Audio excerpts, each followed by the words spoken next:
What's up? I'm Pip, and today we're going to be talking about upgrading the Creative Energy Precon deck from Modern Horizons 3. We are going to have $10, $20, and $50 options. Our commander today is Satya, Aetherflux Genius.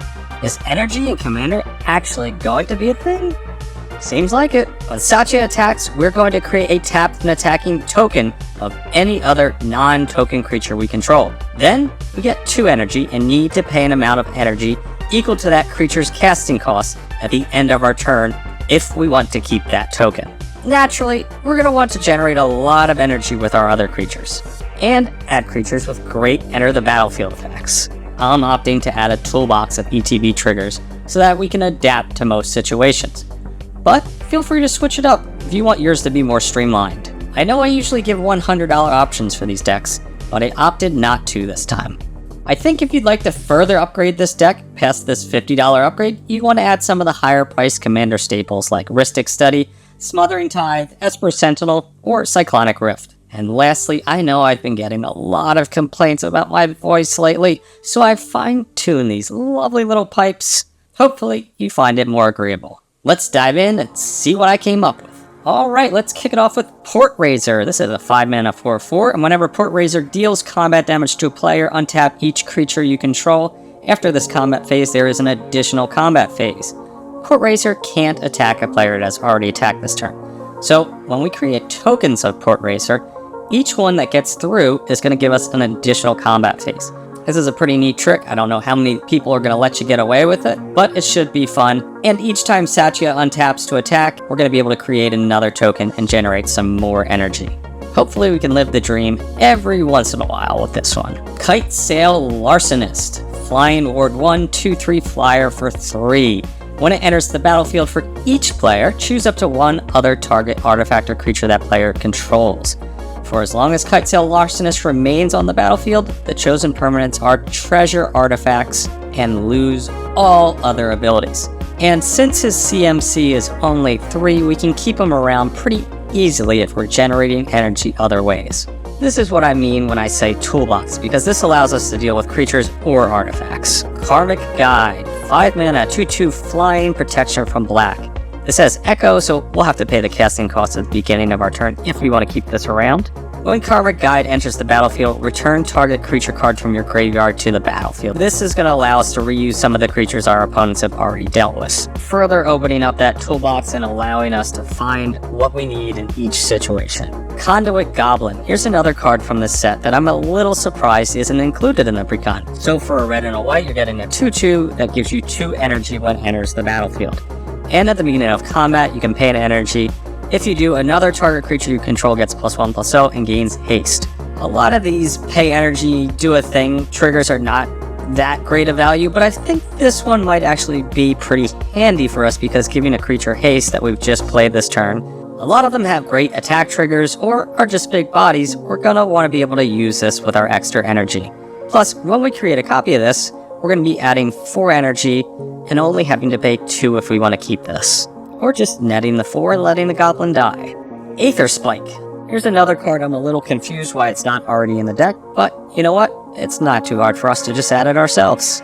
So for 2 mana, we're going to choose target spell, get 2 energy, then we can pay any amount of energy and counter the spell unless the controller pays that much colorless mana. Something for us to use our excess energy on if we have some stacked up, or just force spike somebody if they tap out for a spell, and net ourselves an energy. Aether Channeler, 3 mana, 2/1. When it enters the battlefield, we get to choose one of these 3 options. Create a 1/1 white bird creature token, return another non-land permanent to its owner's hand, or draw a card. This is another great toolbox card. Generally, I don't think we're going to be creating many birds, but being able to bounce any permanent or draw a card and repeat this effect with our commander is going to be pretty nice and get us out of situations we otherwise wouldn't have answers for. Claim Jumper. Here's a new one from Outlaws at Thunder Junction. It's a 3/3 vigilance for 3, so not a bad body. And when it enters the battlefield, if an opponent controls more land than you, you can search your library for a plains card and put it onto the battlefield. Tapped. Then, if an opponent controls more land than you still, you have to do it again. If you search your library this way, shuffle. So he can potentially find us 2 lands and get us caught up if someone's really ramping out, or we just have a bad draw with land. Plus, being able to copy him if we're really behind on lands will get us back into the game pretty quickly. Sun Titan, an oldie but a goodie. This one's really cool because it's going to trigger twice in a turn the turn we play if we decide to copy it, because the trigger happens on ETB and attack. It's going to allow us to return one target permanent card with mana value 3 or less from our graveyard to the battlefield. And as you can see, we're packing quite a few decent, cheap creatures. So this guy should have plenty of targets once we get a little ways into the game. Brutal Cathar. This is just removal on a creature, and we're going to be able to double dip by creating copies of it. Obviously, if we want to keep that thing exiled, we're going to have to pay energy to keep the copy, but if we just need to get a blocker out of the way to get in for combat, that works too. Alright, I'm gonna hit pause real quick just to ask you to smash that like and subscribe button. Looking at the data over on my supercomputer, I can see that only 1% of you nerds who watch my videos are subscribed. Now, I'm gonna have to sell my kidneys if I don't get about, 32% of you guys to subscribe to my channel. Alright, back to the video. Hydroelectric Specimen, 3 mana, 1/4 flash. When Hydroelectric Specimen enters the battlefield, you may change the target of target instant or sorcery spell with a single target to Hydroelectric Specimen. So this can eat removal pointed at our commander, or a buff potentially someone else is playing. The reason we're playing this card is it's not actually that great of a card, but on the other side of the card, you can play it as a land. This allows us to run fewer lands in our deck, and use these slots as flex slots for effects that we may want to play later. Sink into Stupor, 3 mana, return target spell or non-land permanent an opponent controls to its owner's hand. So this is just a bounce spell for 3, not a great rate, card you normally wouldn't play, but like I said before, the other side is a land. So this allows us to play fewer lands in our decks and have some situational effects.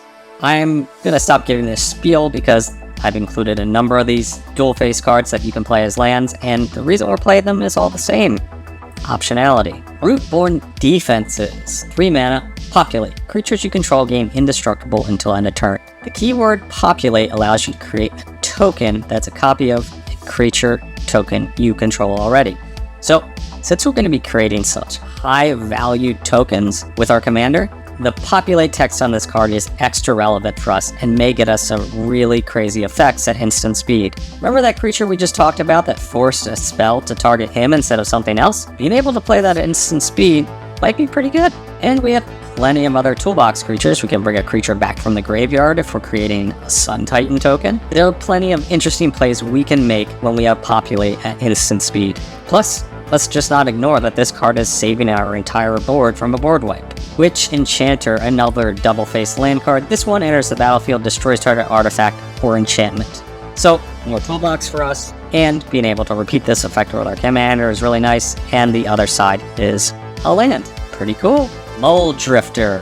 One of the better ETB effects in the game, because you can evoke this out for a lot cheaper. If we want to play full cost and continue to draw 2 cards each turn, that's a pretty great way to get ahead. Duplicate, 6 mana, 2/4. When Duplicate enters the battlefield, you may exile target non-token creature and you imprint it on this. This is removal that gets around indestructible. So, it's quite nice and repeatable. Duplicate's power and toughness become the power and toughness of the creature that was exiled under it. It's still a shapeshifter. So it does not get the abilities of the creature, but it gets as big if the creature is big. Mostly, we're just using this as a removal tool. Suppression Ray. Hybrid Azorius, and 3 colorless. Tap all creatures target player controls. You may pay X energy, then choose up to X creatures tapped this way and put a stun counter on them. This one is a little more usable than the others. It's still not a great rate, but it is in our colors, and the other side is a land.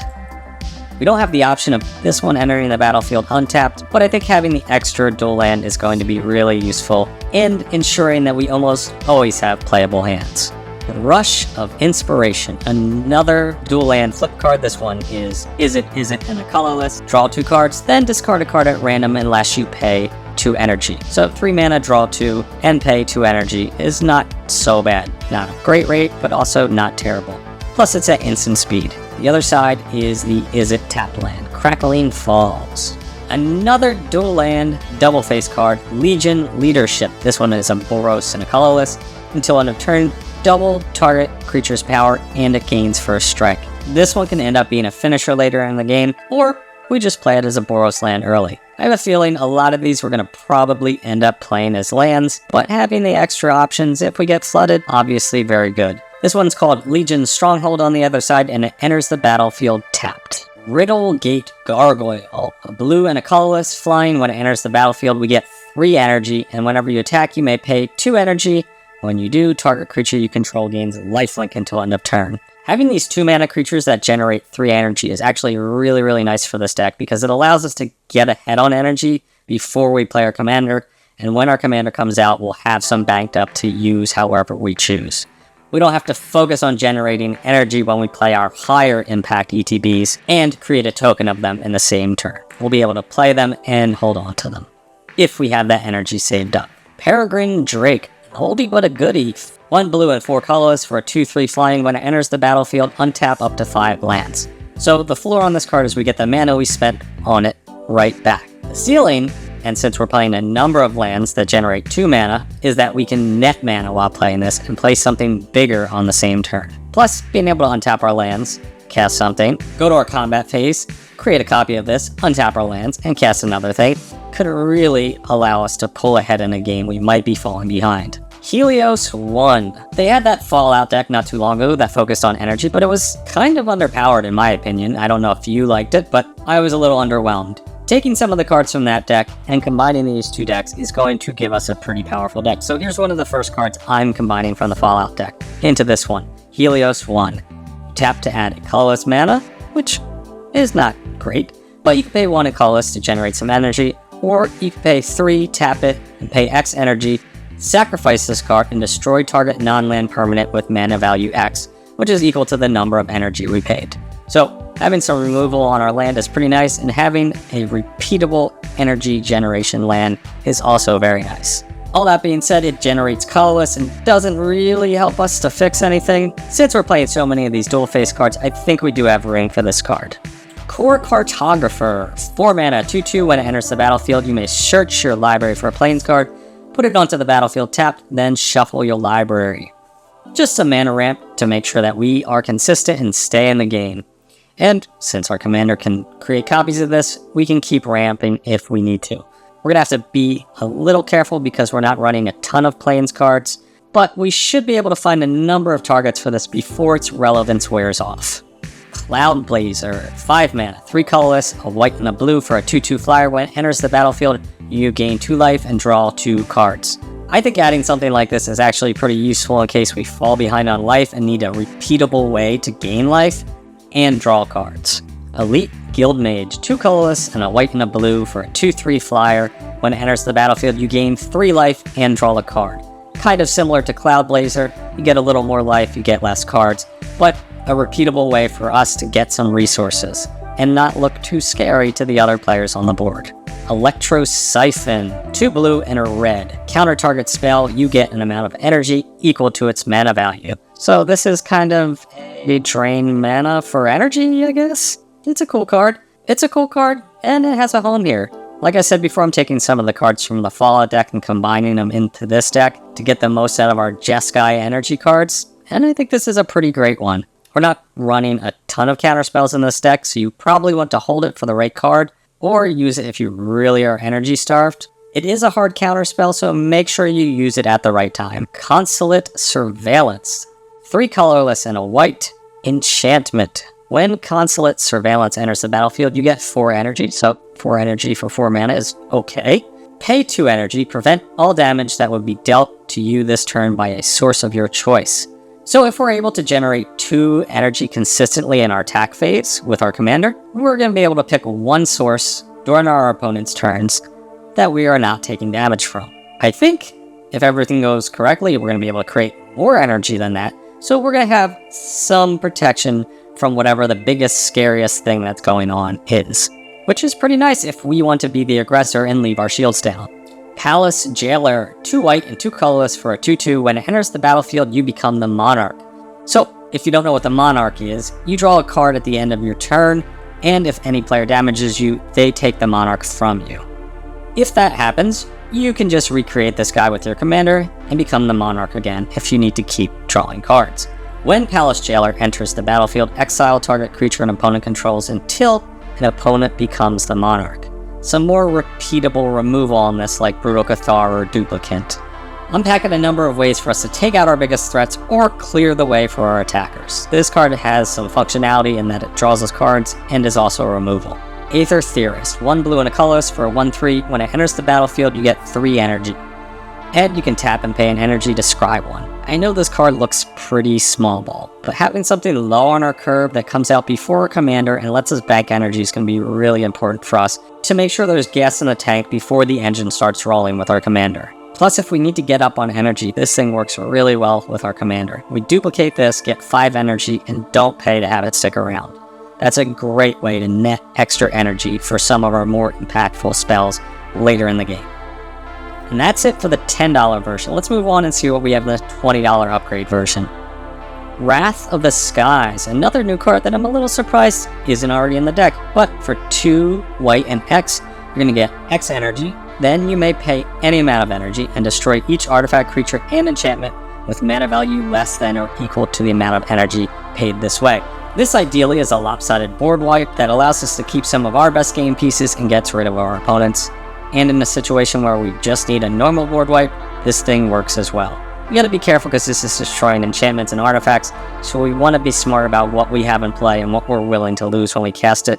You can also just pay X, get X energy, and decide not to destroy anything if you like. Probably not what you want to save the card for, but in a pinch, it could be useful.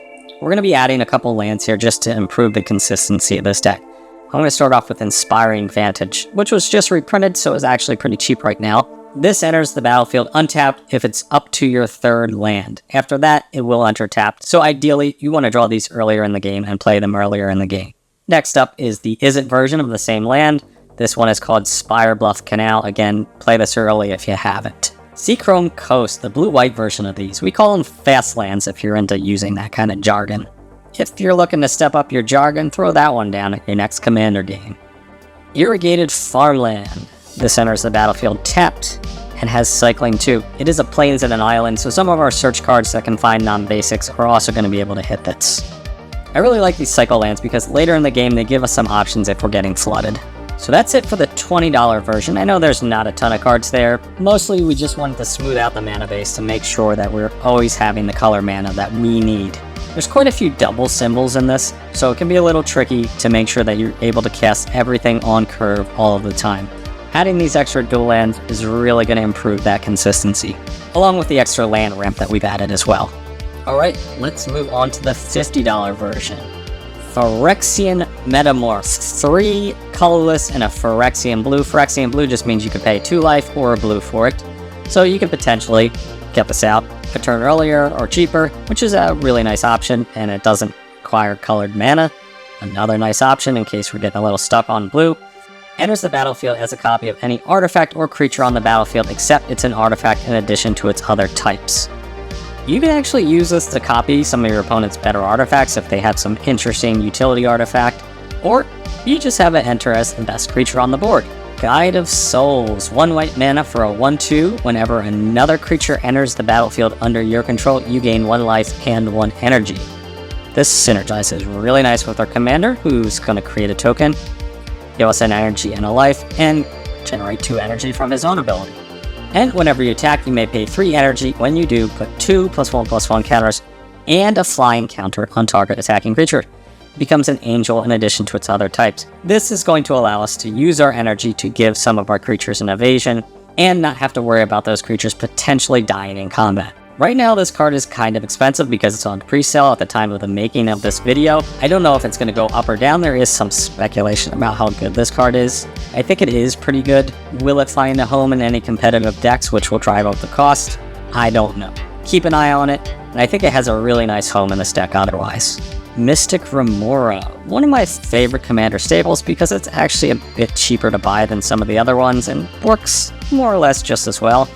For 1 blue mana, with a cumulative upkeep of 1, whenever an opponent casts a non-creature spell, you may draw a card unless that player pays 4. No one ever pays 4. And this comes out on turn 1 and sees all of your opponent's mana rocks and ramp spells before they start playing big creatures. So you generally get your money's worth out of this card.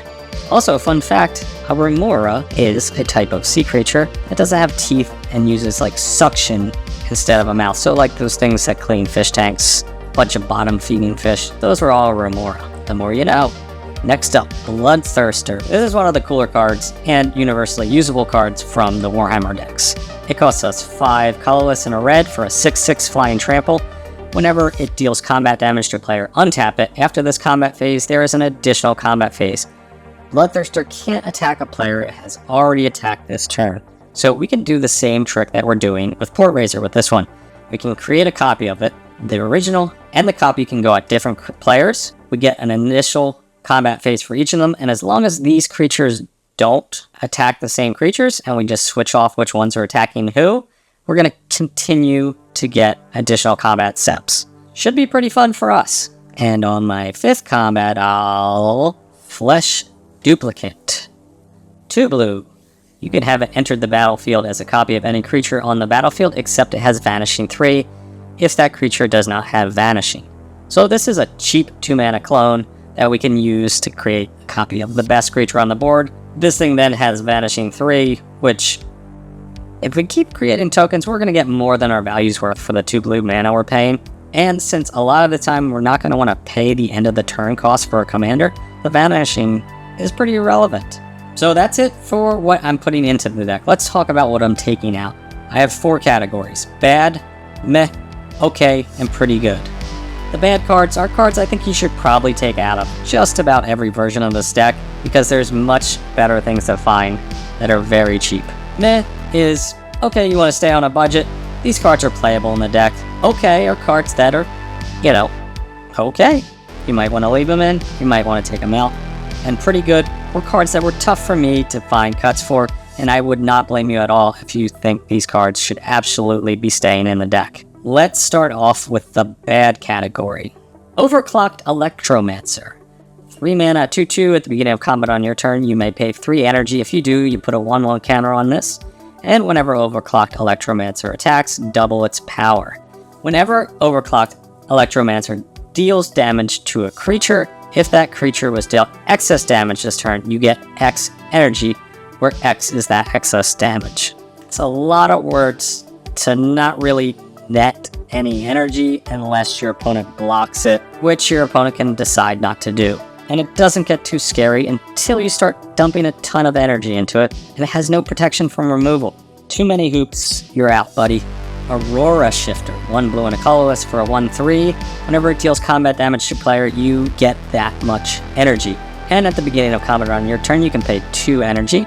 When you do, Aurora Shifter becomes a copy of another target creature you control. But it still has that ability that you gain energy when it connects with the player.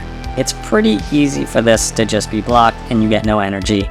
I've opted to add a bunch of cards that just copy creatures without us having to jump through this many hoops. So I just don't think it's worth the effort. Grenzo, Havoc Razor, 2 red for a 2/2. Whenever a creature you control deals combat damage to a player, choose 1. That's kind of nice because it's any creature. It can happen the turn this comes down. Usually we're attacking with at least 2 creatures since we're creating a copy of something, but I think the effects they give us are not that great. Go target creature or exile the top card of that player's library and you may cast that spell. The juice is just not worth the squeeze here. Swords to Plowshares is coming out. I'm taking it out because we're opting to putting removal on a stick in the form of Brutal Cathar and Duplicate and other creatures like that, which I know we could lose and they could get their creature back, but we're also able to repeat those effects, which I think is a little more powerful, and we have ways to recur those effects, which we don't have with this. This is instant speed, get us out of trouble in a pinch. I've opted to take it out and just go with the more value-oriented removal spells, but that's the way I like to play. You can do it the way you like to play. Glimmer of Genius, 3 colorless and a blue, scry 2, then draw 2 cards, you get 2 energy. Again, I've opted to just add cheap creatures that do this on a stick so that we can repeat the effect rather than having this on a spell that we're not going to be able to recur. That being said, this is instant speed, and it does net us energy and draw cards, and fix our draws in 1 card. I do think it's a little pricey at 4 mana, however. Unstable Amulet, red and a colorless, you get 2 energy when it enters the battlefield, and whenever you cast a spell from anywhere other than your hand, It deals 1 damage to each opponent. I don't think we're going to be doing that a whole lot, so I'm not sure why this is here. We're not casting the creatures that we're creating copies of, so it seems a little weird.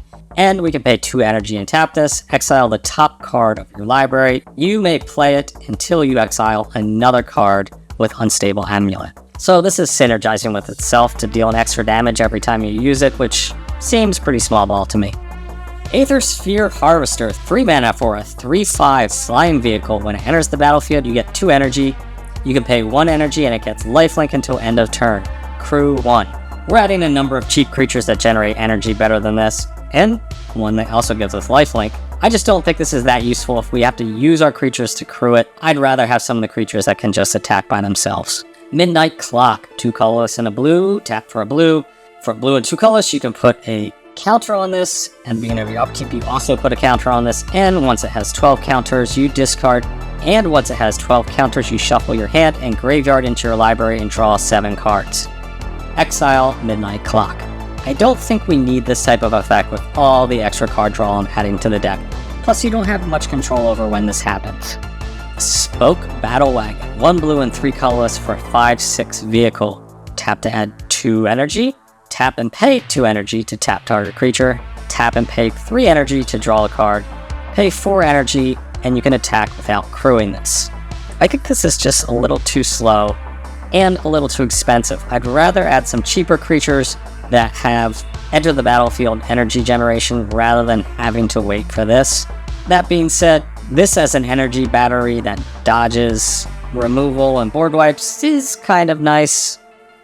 I just think it's a little slow, and we'd rather use our slots for cards that are going to give it to us as they enter the battlefield and be able to generate it again when we copy them.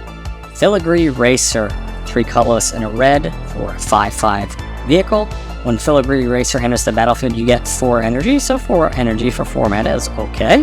When Filigree Racer attacks, you may pay 2 energy. When you do, target instant or sorcery card in your graveyard gains Jumpstart until end of turn. Jumpstart means you can cast that card by discarding another card in addition to paying its other costs. Then you exile the card.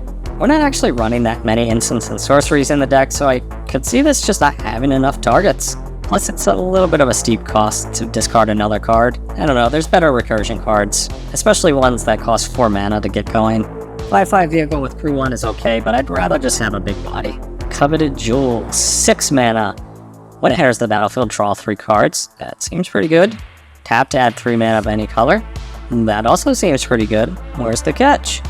Well, whenever one or more creatures an opponent controls attacks you and aren't blocked, that player draws 3 cards and gains control of Coveted Jewel. Untap it. I don't really want to play cards that help our opponents and incentivize them to attack us. For those reasons, I'm going to be cutting this card. But if your goal is to just have goofy interactions and have a great time and laugh about what's going on in the game, leave this card in here, or add it to another deck that's more interested in doing that. This is a really funny card design, and I think it's pretty cool. I just won't be playing it in this deck. Demolition Field. Tap to add a colorless, pay 2, tap and sack this to destroy a non-basic land.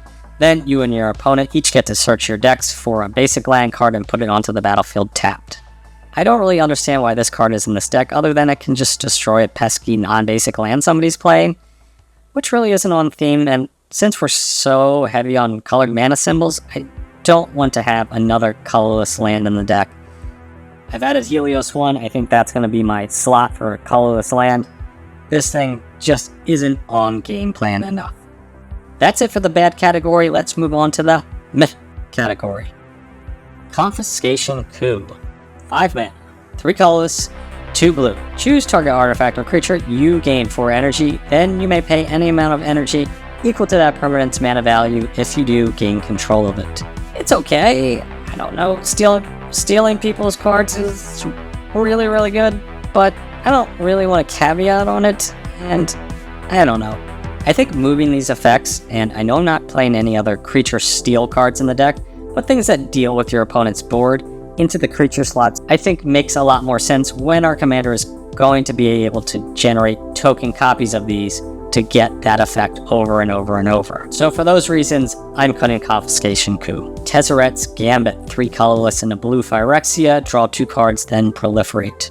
I don't know why Proliferate's really in here other than giving us an energy counter, which It's fine, we have better ways of generating energy. If the proliferate double dipped on other things we're trying to do in the deck, I could see wanting to keep this in the deck, but as it stands, I'm not too thrilled with this card in the deck. Jolted Await, 1 white mana for sorcery, choose up to 1 target artifact or creature card in your graveyard. You get 2 energy, then you may pay an amount of energy equal to that card's mana value. If you do, return it from your graveyard to the battlefield, and this has cycling too. This card's okay, but I've opted to move toward cards like Karmic Guide and Sun Titan for this type of effect. Angel of Invention, 3 colorless and 2 white for a 2/1 flying vigilance lifelinker with Fabricate 2, and it anthems other creatures you control for 1/1.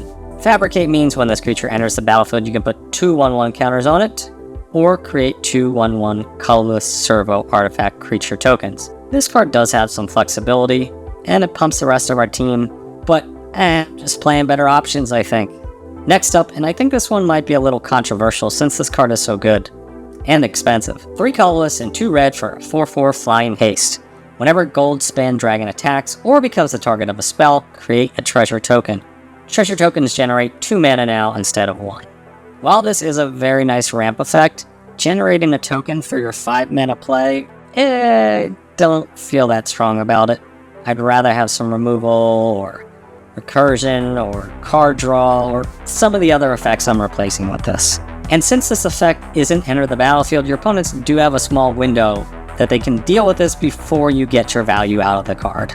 I guess you would get 1 treasure token if they do deal with it, but paying 5 mana to get 1 treasure token, or you feel like you're actually getting your value there, I don't think you are. So let's cut it. Sphinx of Revelation, 3 colorless and a white and a blue for a 4/5 flying lifelink. Whenever you gain life, you get that much energy. And for a white and 2 blue, you can tap and pay X energy and draw X cards. This card is actually pretty powerful, and if it sticks around and you have an excess of energy, you're going to draw a bunch of cards off this if you need to. The lifelink is also pretty nice. I've opted to take this out because we don't have enough lifelink on our other creatures to really get a ton of value out of his static ability here. And we've also moved card draw to some of our other cards. I'd much rather these effects just happen on enter the battlefield so that we can ensure that we get the value, and when we generate the token of the creature, we don't have to worry about it connecting to get value again. Aethertide Whale, 4 colorless and 2 blue for a 6/4 flying. When it enters the battlefield, you get 6 energy counters. Wow, that's a lot. And you can pay 4 and return Aethertide Whale to its owner's hand. This is a card that nets 2 energy and allows you to save it, or just sort of loop it if you have a great looping ability to get infinite energy. The reason I'm cutting it is it's a little expensive at 6 mana, and I don't think what we're really trying to do is to stockpile a ton of energy. I think what we're trying to do is get value off of our creatures as they enter the battlefield, and being able to repeat that every single turn, keeping the ones we want, and letting the ones that we've gotten the value from wither away while keeping our energy that we've generated from them. That being said, generating an extra 6 energy from a token would be pretty nice, but I think it's a little slow at 6 mana, and I've also really leaned into getting the mana curve in this deck lower so that we can get on board faster and generate that value much quicker. Stone Idol Generator, 5 colorless mana. Whenever a creature you control attacks, you get an energy. That's pretty good, but for 5 mana, I think it's a little slow. And you can tap and pay 6 to create a 6/12 colorless construct artifact creature token with trample. I don't know, I think we're just going to have better things to do with our mana than this and our energy. I'd rather generate some of our creatures that are getting removal or drawing cards or doing some of those effects than making just big dumb tokens. Especially at the speed this is going to be generating big dumb tokens is a little slow. Aether Refinery, 4 colorless and 2 red for an artifact. If you would get 1 or more energy, you get twice that amount instead. You can tap and get an energy, or 2, with this thing's effect. Then you may pay 1 or more energy. If you do, create an XX black Aetherborn creature token where X is the amount of energy you paid. So that second effect is actually kind of crappy in my opinion. Like I said before, generating just big dumb tokens is not that great. And for 6 mana, doubling our energy at that point I think is a little too slow. It is a great effect, and if it were on something that was 3 or 4 mana, I would be all about it, but at 6 mana, I think at 6 mana we're already probably too far into the game for this effect to have a huge impact. Alright, that's it for the Myth cards. We're going to be moving on to the OK cards. Aetherworks Marvel, 4 colorless for a legendary artifact. Whenever a permanent you control is put into a graveyard, you get 1 energy. Tap and pay 6 energy, look at the top 6 cards of your library. You may cast a spell from among them without paying its mana cost. Put the rest of them on the bottom of your library in a random order. I guess at the end of the turn when we sacrifice our tokens from our commander, we'll get an extra energy off of this. And the second ability is pretty powerful, but since we've lowered the curve in this deck, that sort of dilutes the power of the second ability to the point that we're not necessarily going to hit something that's worth paying 6 energy. You can do this at instant speed and get a creature or an effect they necessarily wouldn't see coming, but I don't know if it's worth 6 energy still. I think this card is worth experimenting with and seeing how good it is, but I think you're not going to get a ton of energy off of it. And I don't think that second effect is going to be quite as impactful as you think it would be. Salvation Colossus, 6 colorless and 2 white for flying, vigilance, trample, 9/9. Whenever you attack, other creatures you control get +2/+2 and gain indestructible until end of turn. And you can unearth this for 8 energy. I do think this card is pretty cool and is a great win condition. I do understand that if you generate a copy with this, if you create a copy with this, both of them do get the +2/+2 and indestructible, which is pretty game winning. I've opted to take it out just because I think I'd rather play some of the utility creatures than this big game ending card, but it is a very fun card and feel free to leave it in there if you like this kind of play. Plus its unearth ability is not totally out of reason. Plus its unearth ability is actually pretty doable in this deck. Aether Squall Ancient, 5 colorless and 2 blue for a 6/6 flyer. At the beginning of your upkeep, you get 3 energy. Then you can pay 8 energy at sorcery speed to return all other creatures to their owner's hands. This does hit your other creatures. It's kind of like a Cyclonic Rift, but not as good. The main reason I'm cutting this is because you don't get the energy when it hits the board. You have to wait till your next upkeep, which makes this synergize with your commander kind of subpar. The effect is very powerful, and the body is pretty decent for the cost as well. But I think it's a little too slow and a little too late. People do get to deal with this before you get a chance to pop off with the effect. It's not necessarily game winning, it's more of a panic button type of ability. Professional Facebreaker, 2 colorless and a red for a 2/3 menace. Whenever 1 or more creatures you control deal combat damage to a player, create a treasure token. Sacrifice a treasure, exile the top card of your library. You may play that card this turn. I've said this before, but I'm definitely looking for more enter the battlefield effects instead of ones that happen when you connect with your opponent. Generating treasure is very powerful, and overall, just a decent magic card. I think there's cards that just work better in this deck that are actually cheaper to get. Since it's such a good card, I'm sure you have another deck that it will have perfect home in, and you don't have to worry about losing value for buying this Precon. That's it for the okay category. Let's move on to the pretty good category. First up, we have Razorfield Ripper. Whenever Razorfield Ripper or equipped creature attacks, you get an energy. Then it gets +X until end of turn, where X is the amount of energy you have.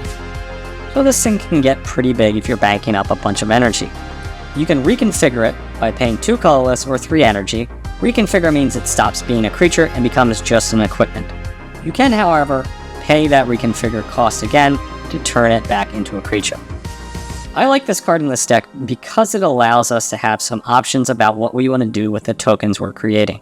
If we know a player is going to board wipe next turn, we can take this token and convert it into an equipment, which will survive that board wipe and be left around after the board wipe happens so that we have a board left. That being said, it's not that high of an impact and doesn't give the creature trample, so there's a good chance that all that extra power it has isn't going to see great use, but this gives us some options for hiding creatures and dodging board wipes, and just having some interesting gameplay patterns that normally you wouldn't have otherwise. Last up, we have Combustible Gearhulk. 4 colorless and 2 red for a 6/6 first strike. When it enters the battlefield, target opponent may have you draw 3 cards, and if that player doesn't, you mill 3 cards and they take damage equal to the total mana value of those cards. It's going to be pretty situational what our opponent chooses, and you can make sure that you get the 3 cards by choosing an opponent with lower life, or deal damage if you choose an opponent with higher life, so that gives us some options there. That being said, we really don't know what they're going to do, and for 6 mana, it's okay, but if our opponent's against the ropes, it's not necessarily going to take them out. I do still think it's a really cool card, and a really fun card to play with. and I am going to give it a try in this deck. Alright, that's it for the upgrades for the Creative Energy deck. I feel like this deck is pretty strong right out of the box, and there's a handful of cards that are not totally on theme that you can replace pretty easily. It also has a power level that I think is a step up from most Precons, probably why it's going to cost more money. There are also some great reprints in this deck. Unfortunately, some of them I don't think are that ideal in the deck, but I know I have a bunch of other decks that would really like these cards, like Goldspan Dragon and Professional Facebreaker. So let me know in the comments what you thought. Did you like it? Am I an idiot? And I'll see you in the next one.